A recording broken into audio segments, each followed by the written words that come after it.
అండి, నమస్తే. Welcome back to my channel. సరికొత్త రెసిపీతో అయితే మీ ముందుకు వచ్చేసాను. ఈ చలికాలంలో ప్రతి ఒక్కరూ తీసుకోవాల్సిన రెసిపీ ఇది. జ్వరం, దగ్గు, జలుబు ఇటువంటి వాటి నుంచి దూరం చేస్తుంది. మనకి న్యాచురల్గా వచ్చేదండి ఇది. పచ్చి పసుపు కొమ్ము ముందుగా మనం పీల్ చేసుకోవాలండి. నెక్స్ట్ బాగా వాష్ చేసేసుకోవాలి. తర్వాత వాటిని చిన్న చిన్న ముక్కలుగా కట్ చేసుకోవాలి. మనం చేస్తున్నప్పుడు మన చేతులు అనేవి పసుపుగా అయిపోతాయి. స్మెల్ కూడా చాలా ఘాటుగా వస్తుందండి. ఆరోగ్యానికి ఎంతో మంచిదైన ఈ పచ్చి పసుపు కొమ్ము ప్రతి ఒక్కరూ తీసుకోవాలి. పసుపు కొమ్ముతో పాటు మనం అల్లం కూడా చిన్న చిన్న ముక్కలైతే తీసుకోవాలండి. పచ్చి పసుపు కొమ్ము పులుసుకి కావలసిన పదార్థాలు: టమాటా, మిర్చి, కరివేపాకు, ఉల్లిపాయ, ఇంకా చింతపండును కూడా మనం నానబెట్టి ఒక పక్కన అయితే పెట్టుకోవాలండి. వెల్లుల్లిపాయ, ఆవాలు, జీలకర్ర, చిన్న బెల్లం ముక్క. ముందుగా మనం ప్యాన్లో ధనియాలు, ఎండుమిర్చి, జీలకర్ర, వాము, కొద్దిగా మిరియాలు పౌడర్. మిరియాలు ఉంటే మిరియాలు వేసుకోవచ్చు, లేదా పౌడర్నైనా వేసుకోవచ్చు. వేసుకుని అయితే మనం ఇలా ఒకసారి ఫ్రై చేసుకోవాలండి. బాగా ఫ్రై అయిన తర్వాత తీసి పక్కన పెట్టుకుని బాగా చల్లారిన తర్వాత మిక్సీలో అయితే వేసుకుని మిక్సీ గిన్నెలో అయితే వేసుకోవాలి. ముందుగా మనం వాటిని గ్రైండ్ చేసుకుందామండి. నెక్స్ట్ మనం కట్ చేసి పెట్టుకున్న పచ్చి పసుపు కొమ్ములు ఉన్నాయి కదా, అవి అయితే యాడ్ చేద్దాం.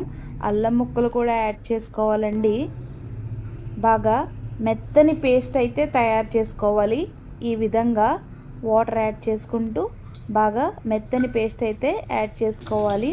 నెక్స్ట్ బాండీలో ఆయిల్ వేసి ఆయిల్ హీట్ అయ్యాక తొక్క తీసిన ఎల్లుల్లిపాయలు, జీలకర్ర, ఆవాలు వేసుకుని ఒకసారి అయితే కలిపేసుకోవాలండి. నెక్స్ట్ పచ్చిమిర్చి, కరివేపాకు, ఉల్లిపాయ అయితే మనం యాడ్ చేసుకోవాలి. అవి బాగా మగ్గడానికి మనం తొందరగా ఫాస్ట్గా అవడానికి మనం సాల్ట్ అనేది యాడ్ చేసుకోవాలండి. నెక్స్ట్ టమాటోలు కూడా యాడ్ చేసుకోవాలి. ప్రతి ఒక్కరూ ఈ చలికాలంలో తీసుకోవాల్సిన రెసిపీ అండి ఇది. నెక్స్ట్ అవి బాగా మగ్గిన తర్వాత మనం మిక్సీలో చేసుకున్న పేస్ట్ని అయితే వేసుకుని బాగా కలుపుకోవాలండి. ఈ విధంగా వీడియోలో చూపిస్తున్న విధంగా అయితే కలుపుకోవాలి. కొద్దిగా ఆయిల్ అనేది మనకి పడుతుంది. మూత అయితే పెట్టుకోవాలి. నెక్స్ట్ మనం కారం వేసుకొని బాగా కలుపుకోవాలి. మిక్సీ గిన్నెలో కొద్దిగా వాటర్ అనేది వేసి మనం అందులో మిక్స్ చేసుకోవాలి. ఒకసారి అయితే బాగా కలుపుకోవాలండి. మనం చింతపండు నానబెట్టుకున్నాం కదా, ఆ వాటర్ని అయితే మనం ఇప్పుడు యాడ్ చేసుకోవాలి. ఒకసారి అయితే బాగా కలుపుకుని మూత అయితే పెట్టేసుకోవాలండి. ఇవి చిన్నపిల్లలకి పెట్టడం చాలా ఆరోగ్యం అండి. ఈ విధంగా బాయిల్ అవుతుంది, చూసారు కదా. ఈ పచ్చి పసుపు కొమ్ము పులుసులో మెయిన్ హైలైట్ ఏంటంటే బెల్లం.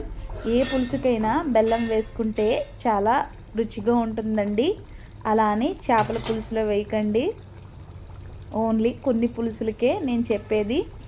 లాస్ట్లో మనం ఇలా తరిగి పెట్టిన కొత్తిమీర యాడ్ చేసుకుంటే చాలా బాగుంటుందండి. అన్నంలో కానీ రోటీలో కానీ